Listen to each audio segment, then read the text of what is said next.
जयपुर में प्रॉपर्टी खरीदते टाइम दिमाग में एक सवाल जरूर आता है कि जयपुर में प्लॉट खरीदें या फिर फ्लैट खरीदें। आज की वीडियो में इसी टॉपिक पे बात करने वाले हैं कि जयपुर में हमें फ्लैट लेना चाहिए या फिर हमें प्रॉपर्टी यानी प्लॉट के अंदर इन्वेस्टमेंट करना चाहिए। नमस्कार दोस्तों, मैं आपका दोस्त और होस्ट वीरेंद्र चौधरी। आज की वीडियो में बेसिकली 3 पॉइंट पे बात करने वाले हैं। सबसे पहला बात करेंगे जयपुर में प्लॉट खरीदने के फायदे और नुकसान क्या क्या होते हैं।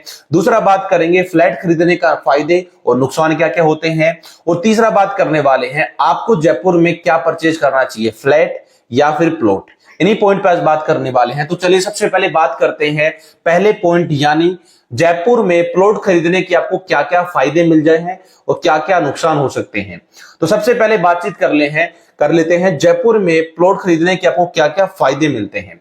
दोस्तों, जयपुर में अगर प्रॉपर्टी यानी प्लॉट की मार्केट के बारे में बात करें तो पिछले 5 से 10 साल में जयपुर की रियल एस्टेट मार्केट हर साल एटलीस्ट 20% का आरओआई इन्वेस्टमेंट पे दे रही है। अब जयपुर में प्रॉपर्टी के और प्लॉट के बारे में बात करें तो आपको बहुत सारे फायदे मिलते हैं। सबसे पहला जो फायदा मिलता है वो मिलता है आपको लोकेशन का एडवांटेज, यानी अगर आप किसी लोकेशन में प्लॉट के अंदर इन्वेस्टमेंट करते हैं तो वहां पे कोई गवर्नमेंट का अगर कोई प्रोजेक्ट आता है फ्यूचर में तो उसके कारण आपको वहां पे बहुत ज्यादा प्रॉफिट मिलता है और प्रॉपर्टी के रेट वहां पे ग्रो होते हैं। दूसरी चीज जो आपको मिलती है वो मिलती है खुद की जमीन आपको मिलती है, यानी आप अपने अकॉर्डिंग वहां पे कंस्ट्रक्शन करवा सकते हैं, अपने अकॉर्डिंग चीजों को वहां पर आप कर सकते हैं, आपको पूरी आजादी मिलती है। इसी के साथ साथ प्लॉटिंग की टाउनशिप में आपको लो मेंटेनेंस मिलता है, यानी मेंटेनेंस का चार्जेस आपको प्लॉट में कभी ज्यादा नहीं आता है। वहीं फ्लैट्स की बात करें तो फ्लैट में बहुत ज्यादा मेंटेनेंस चार्ज आता है। तो प्लॉटिंग की टाउनशिप या खाली प्लॉट के अंदर भी आपको कभी भी मेंटेनेंस का चार्ज आपको कभी भी फेस नहीं करना पड़ता है। इसी के साथ साथ आप कभी भी सेल कर सकते हैं, अपने अकॉर्डिंग आप सेल कर सकते हैं। कोई भी सोसाइटी या कोई भी प्रेसिडेंट का आपके ऊपर प्रेशर नहीं होता है। अब बात कर लेते हैं प्लॉट खरीदने के नुकसान क्या क्या मिल सकते हैं। सबसे पहला बात करते हैं दोस्तों, आप वहां पर डायरेक्टली तुरंत जाकर के नहीं रह सकते हैं। यानी अगर आप एक ऐसे पर्सन हैं जो रहने के हिसाब से प्रॉपर्टी देख रहे हैं तो प्लॉट एक ऐसी चीज होती है जिसमें आपको बिल्कुल खाली लैंड मिलती है। वहां पर अगर आपको घर बना के रहना है तो आप तुरंत नहीं रह सकते हैं। आपको प्लॉट खरीदने के लगभग 6 से लेकर के 1 साल तक आपको टाइम लगता है वहां पे घर बनाने के लिए, कंस्ट्रक्शन करने के लिए, तभी जाकर के आप वहां पे रह सकते हैं। इसी के साथ साथ थोड़ा सा सिटी से हो सकता है आपको डिस्टेंस पे प्लॉट मिले, क्योंकि सिटी के आसपास जितने भी प्रॉपर्टीज हैं वो बहुत ज्यादा रेट पे पहुंच जाती हैं किसी भी शहर के अंदर, तो वहां पर आपको थोड़ा सा ज्यादा रेट में प्रॉपर्टी मिलती है। और तीसरा, आपको यहाँ पे लीगल डॉक्यूमेंटेशन ज्यादा फेस करनी पड़ती है कंपेयर टू फ्लैट्स, यानी प्लॉट्स अगर परचेज करते हैं तो लीगल डॉक्यूमेंटेशन आपको ज्यादा फेस करनी पड़ती है, ज्यादा आपको प्रोसेस कंप्लीट करना पड़ता है। तो ये बात हुई दोस्तों प्लॉट खरीदने के फायदे और नुकसान के बारे में। अब बात कर लेते हैं दूसरे पॉइंट यानी फ्लैट खरीदने के नुकसान और फायदे क्या क्या मिलते हैं आपको जयपुर में।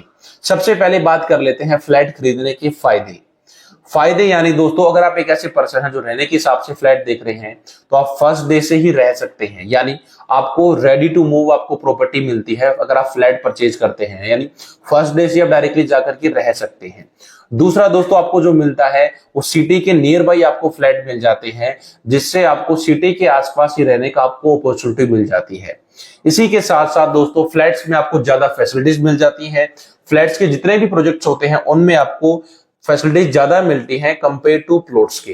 तो ये फायदे आपको मिलते हैं फ्लैट परचेज करने के। इसी के साथ साथ दोस्तों बात करते हैं फ्लैट खरीदने के नुकसान क्या क्या होते हैं।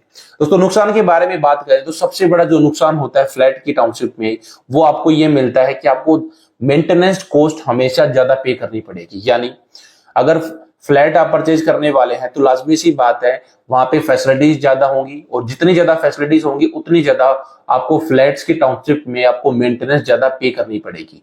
इसी के साथ जो दूसरा नुकसान आपको मिलता है वो नुकसान ये होता है कि आपको कस्टमाइजेशन की आजादी नहीं मिलती, यानी आप अपने अकॉर्डिंग वहां पे कुछ भी कंस्ट्रक्ट नहीं कर सकते हैं।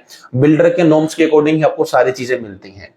थर्ड जो नुकसान आपको मिलता है वो मिलता है यानी बिल्डर के ऊपर डिपेंडेंसी, यानी बिल्डर जैसे अकॉर्डिंग फ्लैट्स की टाउनशिप में मेंटेनेंस बोलता है या फिर वहां पे कंस्ट्रक्शन करता है, उसी के नॉर्म्स के अकॉर्डिंग, उसी की टर्म्स एंड कंडीशन के अकॉर्डिंग आपका वहां पे पूरा फ्लैट्स के अंदर रेजिडेंस रहता है। इसी के साथ साथ दोस्तों फ्लैट की टाउनशिप या फ्लैट की बात करें तो फ्लैट की बिल्डिंग्स मैक्सिमम से मैक्सिमम 10 से 15 साल में पुरानी हो जाती हैं और आगे चल के वो एक डेप्रिसिएटिंग एसेट के द्वारा आपको वहां पे नुकसान ज्यादा होता है। तो ये बात हुई फ्लैट के फायदे और नुकसान के बारे में। अब बात करते हैं थर्ड पॉइंट यानी अगर आप जयपुर में प्रॉपर्टी लेने का प्लान कर रहे हैं तो आपको फ्लैट लेना चाहिए या फिर आपको प्लॉट लेना चाहिए। दोस्तों ये सब कुछ डिपेंड करता है आपके बजट और आपके पर्पज यानी आपकी नीड पे। अगर आप एक ऐसे पर्सन है जो जयपुर यानी सिटी के आसपास रहने के हिसाब से कम बजट के अंदर कोई चीज देख रहे हैं तो आपको जाना चाहिए फ्लैट परचेज करने में, क्योंकि आपको सिटी के आसपास मिल जाएगा और कम बजट में आपको मिल जाएगा। और अगर आप एक ऐसे पर्सन है जो कि इन्वेस्टर है यानी प्रॉफिट कमाने के लिए इन्वेस्टमेंट के लिए कोई प्रॉपर्टी देख रहे हैं तो आपको जयपुर में इन्वेस्टमेंट करना चाहिए प्लॉट के अंदर, क्योंकि प्लॉट की मार्केट जयपुर में पिछले 5 से 10 साल में बहुत फास्ट तरीके से ग्रो कर रही है और प्लॉट ही आपको हर साल एक अच्छा प्रॉफिट दिला सकता है और हर साल आपको एक अच्छा लोकेशन का एडवांटेज भी दिला सकता है। तो अगर आप एक इन्वेस्टर है तो आपको परचेज करना चाहिए प्लॉट। और अगर आप एक ऐसे पर्सन है जो अभी रहने के हिसाब से सिटी के आसपास कोई लोकेशन देख रहे हैं तो आपको जाना चाहिए फ्लैट में। ये डिपेंड करता है आपकी बजट और आपकी नीड पे। आई होप आपको वीडियो पसंद आई होगी। अगर दोस्तों आप भी जयपुर की रियल एस्टेट मार्केट से डेली बेसिस पे अपडेट रहना चाहते हैं, जानना चाहते हैं जयपुर रियल एस्टेट मार्केट को, तो वीडियो के डिस्क्रिप्शन में चल रहे लिंक पे क्लिक करके आप हमारे ऑफिशियल व्हाट्सएप ग्रुप को भी ज्वाइन कर सकते हैं, जिससे आपको डेली बेसिस पे जयपुर की रियल एस्टेट मार्केट की अपडेट मिलती रहे। और अगर आप भी एक ऐसे पर्सन है जयपुर में प्रॉपर्टी की मार्केट में प्रॉपर्टी लेने का प्लान कर रहे हैं तो मैं भी आपकी हेल्प कर सकता हूं जयपुर में जेडीए प्लस रेरापुर टाउनशिप में प्रॉपर्टी दिलवाने में। इस वीडियो को यहां तक देखने के लिए, इस वीडियो को शेयर करने और करवाने के लिए आप सभी का दिल से धन्यवाद।